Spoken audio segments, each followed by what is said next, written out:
disebutkan semua yang dilakukan manusia dari A sampai Z tidak ada yang tidak terdeteksi. Maksudnya begini.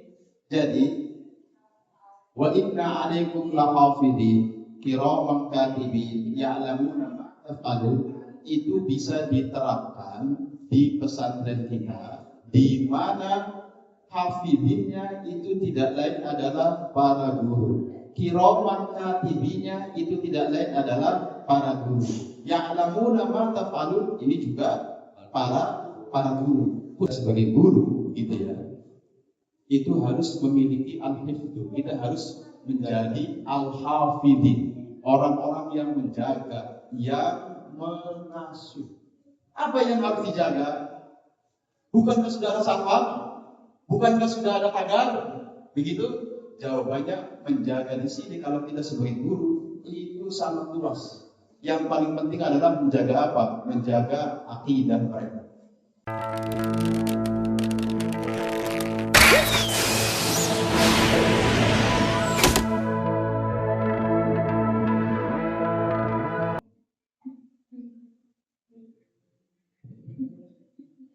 Alhamdulillah ya, tadi kita sudah menyimak dengan sama tentang uraian dari lanjutan surat Al-Infitar, dimulai dari wa inna 'alaikum lahafidhin sampai kemudian wal amru yauma idzin.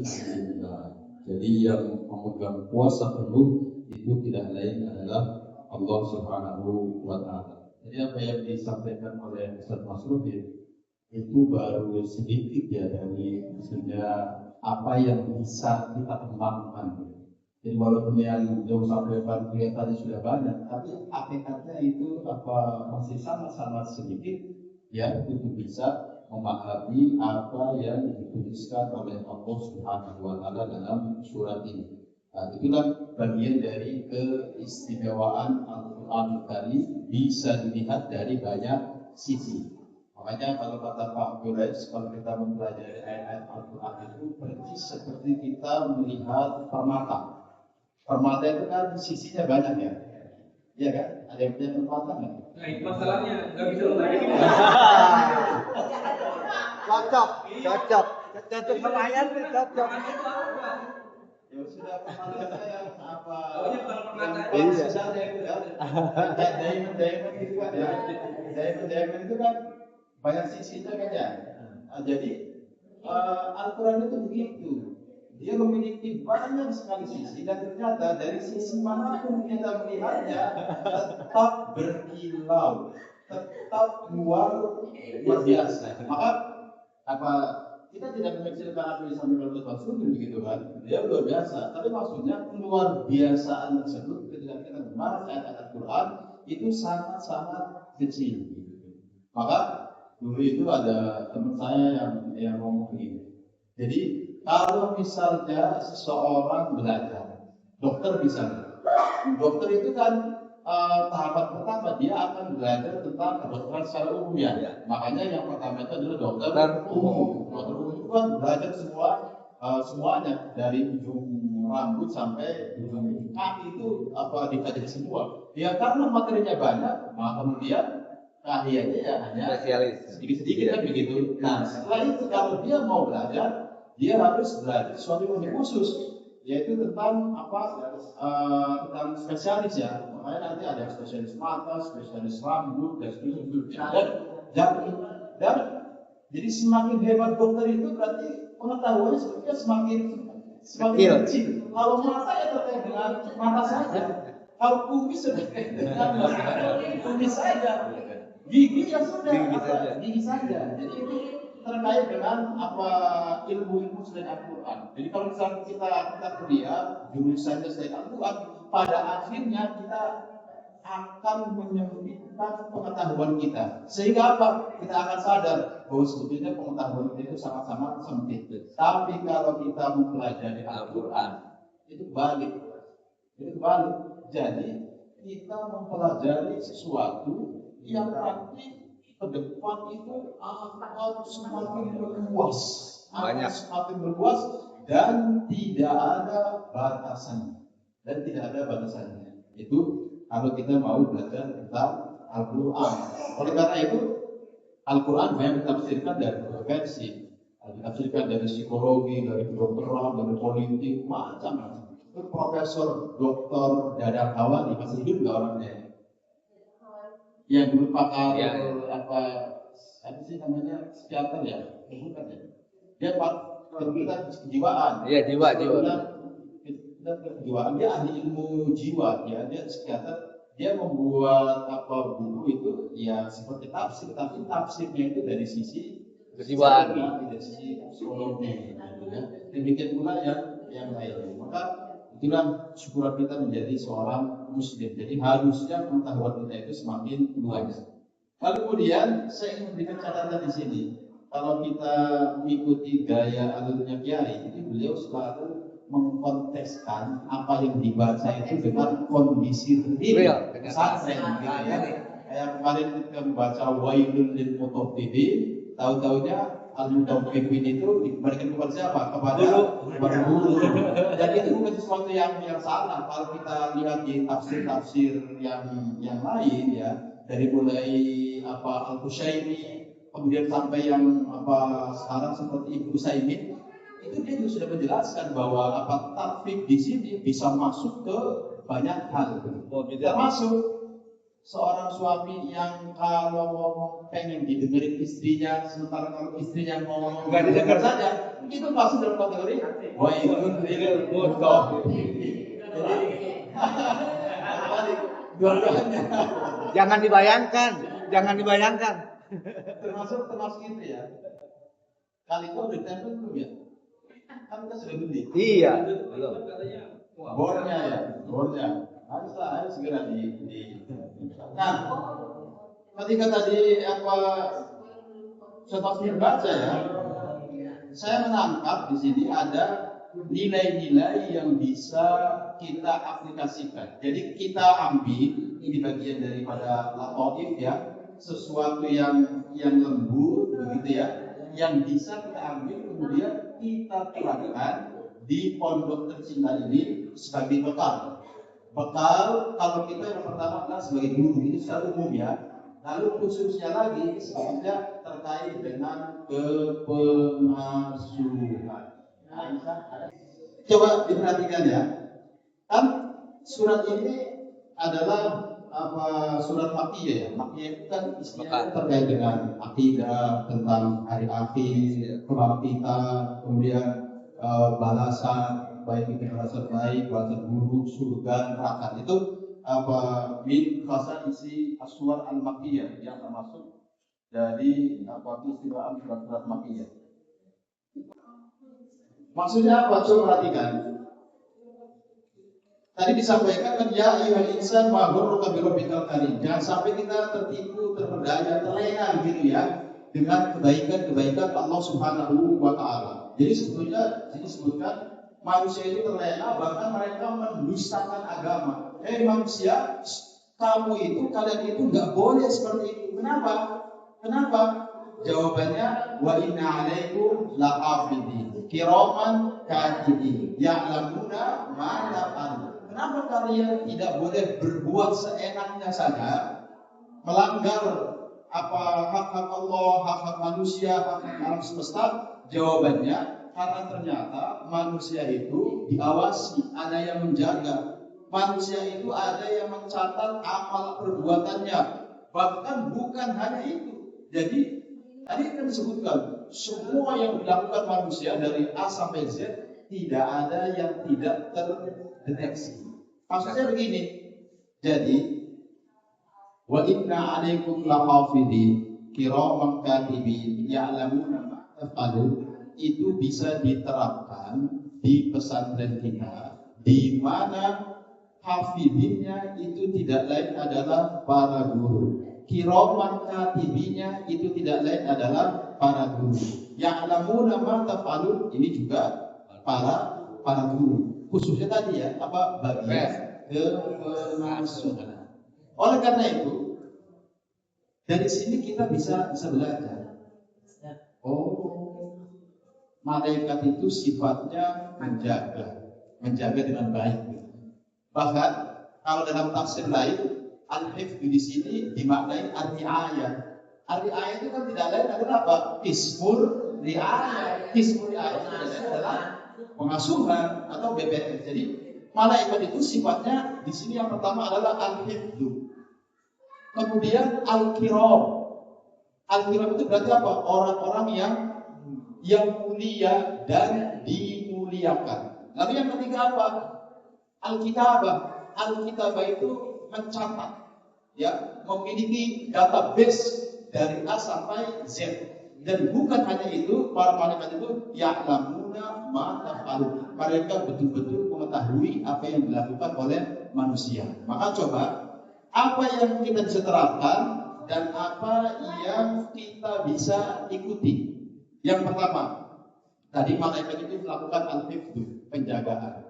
Berarti anak semuanya, kita sebagai guru gitu ya, itu harus memiliki al-hifdz. Kita harus menjadi al-hafidhin, orang-orang yang menjaga, yang mengasuh.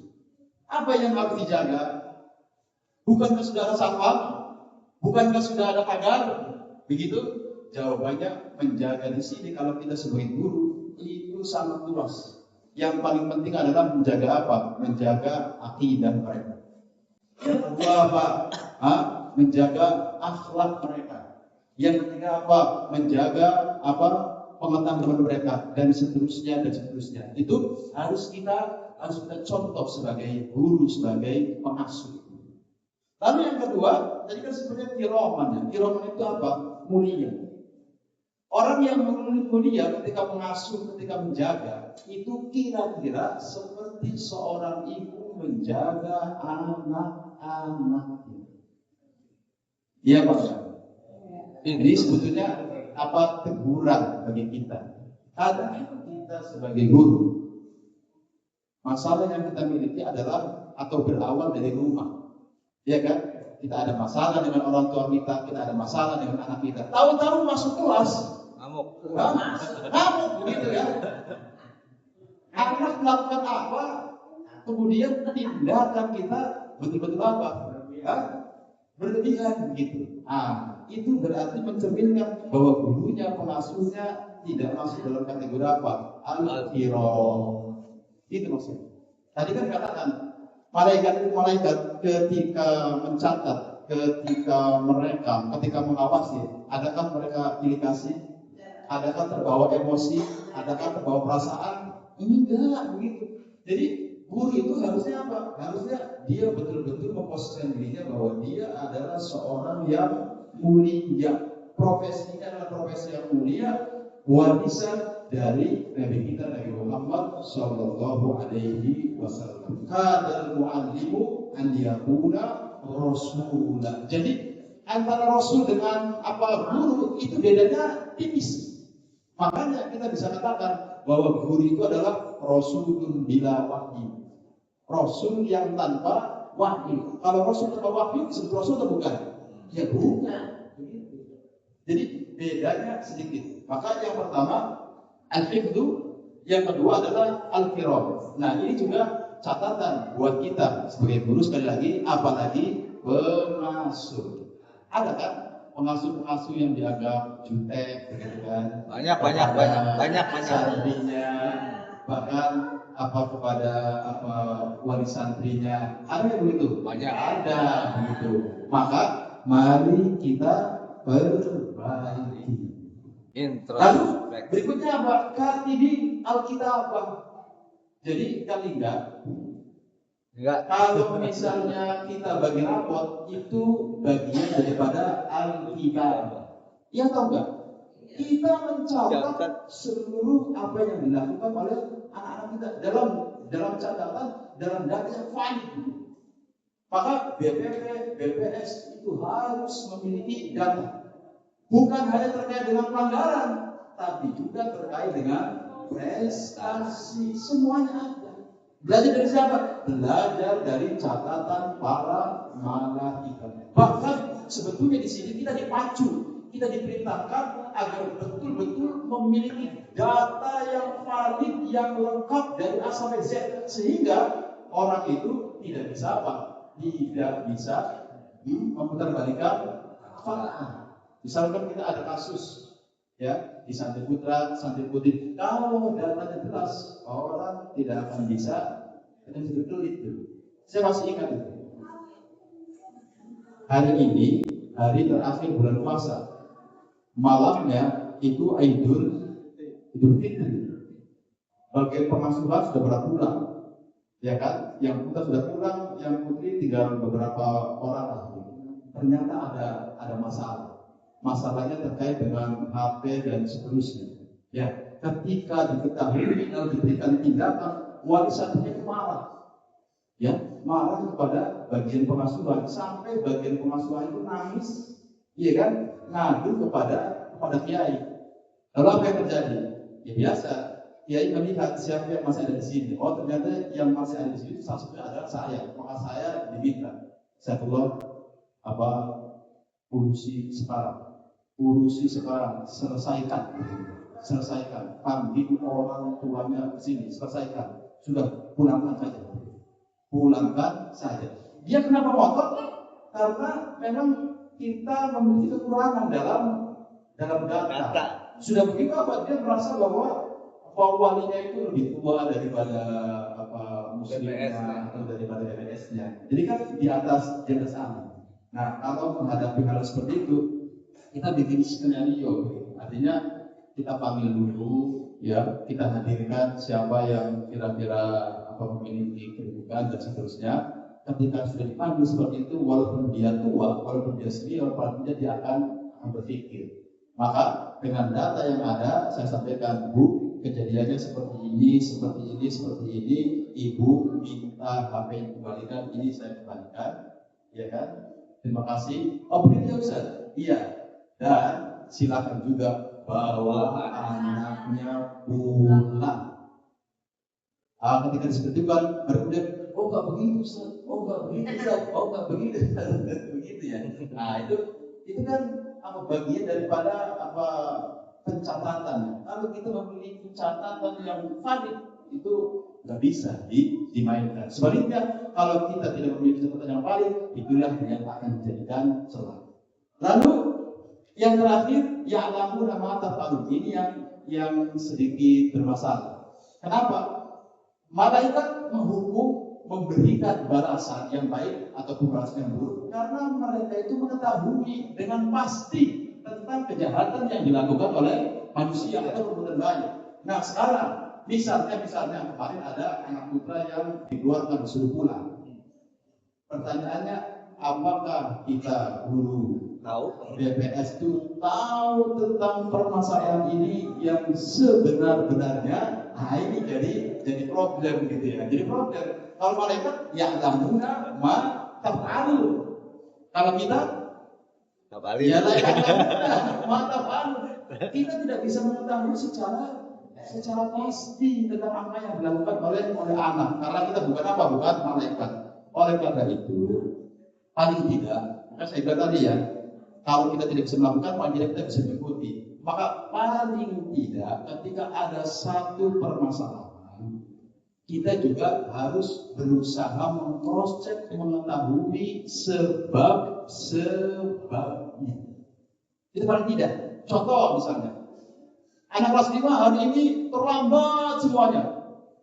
Apa langsung kita kumpulkan, ya, kita beri sanksi, kita berhukuman, seterusnya. Kita cari dulu apa masalahnya gimana. Kita berusaha begitu. Karena kita bukan malaikat. Terus kita bisa jadi semalam itu mereka habis kerja bakti ya, umpamanya bocor parah dan hujan. Oleh karena itu mereka kerja bakti dari jam 11 sampai jam 3. Karena mereka bekerja semalam dari jam 11 sampai jam 3, otomatis ngantuk. Lalu paginya tidak bangun, bahkan mungkin tidak sholat subuh di waktunya. Nah, kalau itu terjadi, apakah langsung kita memberikan hukuman? Ya coba kita sesuaikan, ada enggak dalil syariat yang bisa meringankan. Ternyata ada dulu di zaman Nabi, sahabat Rasulullah SAW dia adalah tukang ledeng, tukang air, begitu kerjanya di malam itu berat. Jadi dia itu terbiasa subuhnya itu kesiangan. Itu diadukan oleh siapa? Oleh istrinya. Ternyata oleh Rasulullah SAW itu nggak dimarahi. Ya udah kamu sholat. Ya udah kamu sholat. Nah, itu maksudnya kalau kita tidak bisa seperti malaikat, paling tidak kita bisa mengetahui sebabnya. Kenapa hal itu terjadi? Nah, kalau itu dilakukan, berarti mudah-mudahan kita bisa mengambil iktibar, mengambil pelajaran dari apa yang dilakukan oleh para malaikat.